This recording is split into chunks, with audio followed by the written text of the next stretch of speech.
Donnie and Dolly, the team is supported by ableauctions.ca. Closing your business? We can help.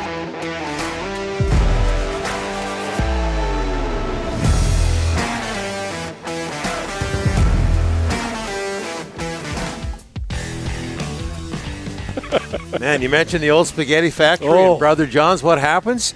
The Delaney's OK Tire and Langley inbox explodes. All of our guests today, including Chris Faber standing by, are sponsored by Basant Motors. It is Basant Motors' 31st anniversary. They are celebrating with their biggest sale of the year. Great deals, great selection. Learn more at basantmotors.com. Delaney's OK Tire and Langley inbox. One example here.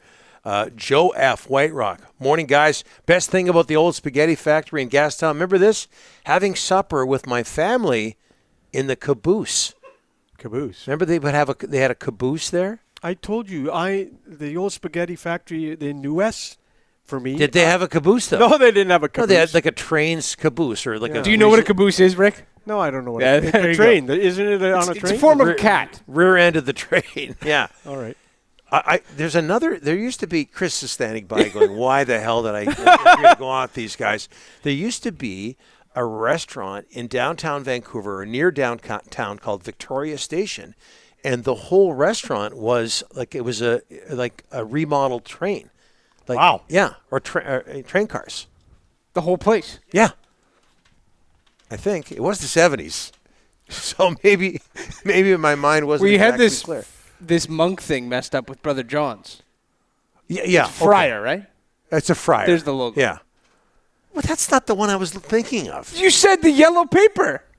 That's Brother John's. But Brother John's, if you look to either side of the logo there, the Brother John's logo, you can see those aren't the actual waiters, but dressed as friars. That's what they look like. Will you get to Faber? He's waiting. It was tough, I tell you. I know because I knew a couple of those waiters. You dress like that, you go out afterwards, you're not doing that well later on, if you know what I mean.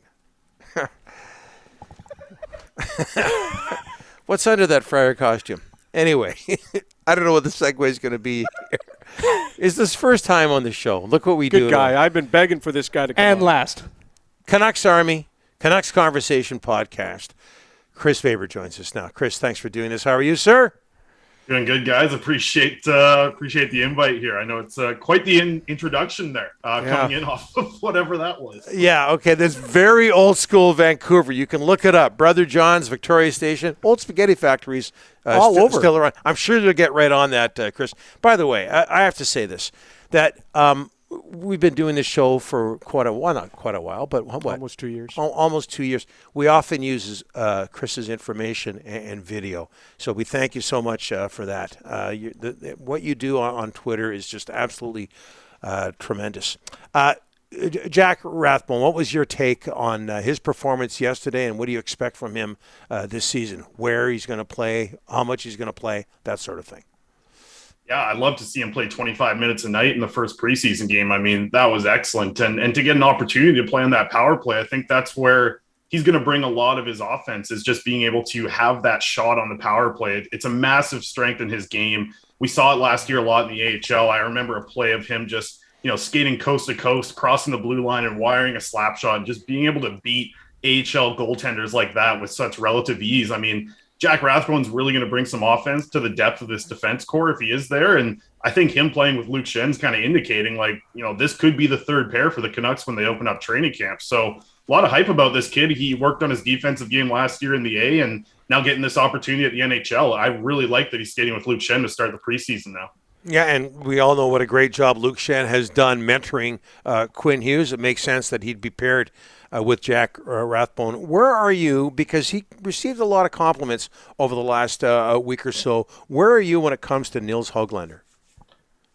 Yeah, very interesting situation for Höglander coming up here. I mean, could there be a chance for him to slide into the fourth line and play there? Because right now, I don't think that top nine is going to get broken up unless we see an injury or something else. But you look at some of these numbers about Höglander. I mean, he's a player who creates offense at 5-on-5. It's what he's done since he's come to the NHL. It's what he's done basically his whole life, whether you go back to the SHL or watching him play the World Juniors. I mean, he just simply creates offense. He's also a player who, though he relies a lot on his offense, I tell you, the work ethic with this kid, you guys have seen him every night. I mean, he's in there hard on the forecheck. That's why I wonder, like, could he fit on that fourth line? Like, could there be a lot of excitement with like a Dakota Joshua, Curtis Lazar, and Nils Höglander? Like, that's a lot of energy if you do see that trio together. But it'll be interesting to see how that kind of shakes down. I still wouldn't be surprised to see him start in the A, guys. I think getting an opportunity to play 20-plus minutes a night in the minors just down the road in Abbotsford, when an injury happens, you don't have to cross a continent like you did when you were off in Utica. It's just down Highway 1. So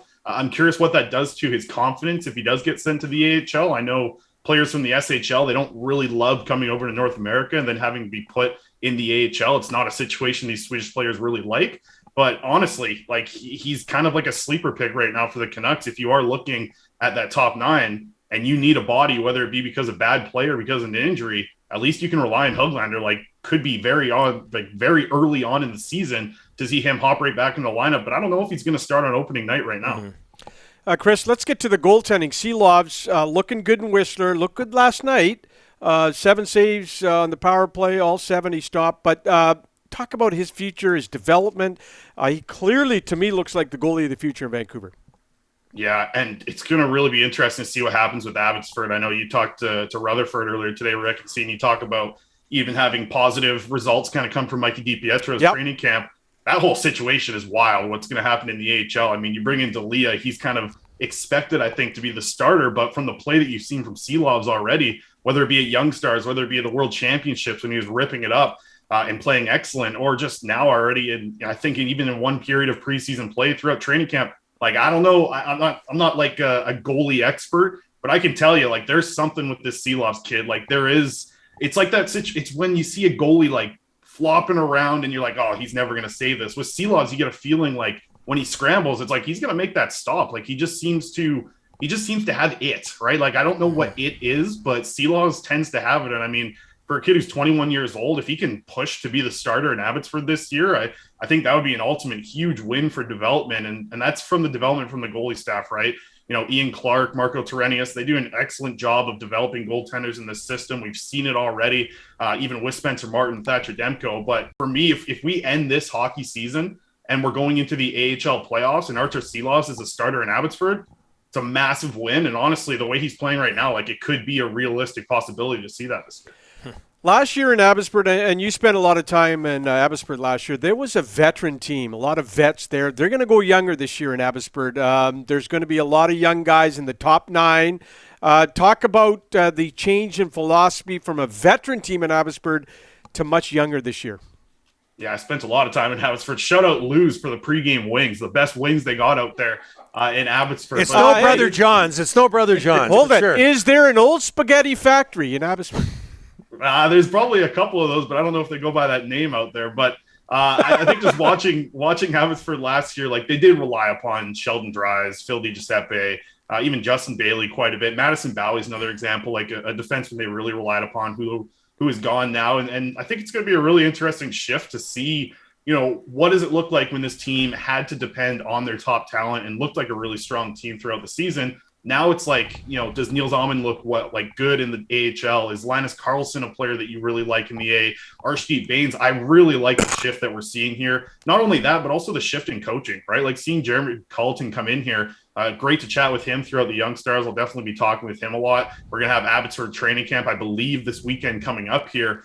So there's going to be a lot of questions to be answered out there. You still do have some of that veteran strength in the AHL, like, you know, Phil DiGiuseppe, if he doesn't make the team, make the Vancouver Canucks, that is, out of camp, he's going to be down in the A. He's a ridiculous AHL player. You love watching him every night. Scored the goal of the year last year in the AHL. Sheldon Dries was one of the top scorers. He'll probably be down in the A. So it's like you have that veteran first line. But what I'm curious to see is how the middle six kind of shakes down, because what I would love to see is that middle six be filled with guys that are, you know, from the age of 19 to 24 and have Danila Klimovic not be in a fourth line role like he was all last year in the AHL. Like, give him that power play opportunity, give him a chance to play with some skilled players, because we saw Vinny Arsenault last night beat the wheels off of that 6'8" guy, but you don't really want Klimovic playing with Arsenault. You want Arsenault to go on the ice after someone hits Klimovic and, you know, handle his business like he should. But you want to see maybe Klimovich get a chance to play with the Sheldon Dries, play with Archie Baines, play with these skilled players and like develop skill instead of kind of sitting on a fourth line. And it was damn impressive what Klimovich did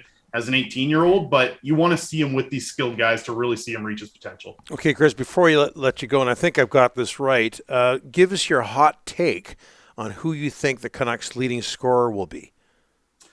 Yeah, I mean, I think if you look at like the upward trajectory of a lot of these forwards, nobody's going up like Brock Besser right now is what I'm kind of seeing. And I tell you, he led the Canucks in scoring a couple of years ago.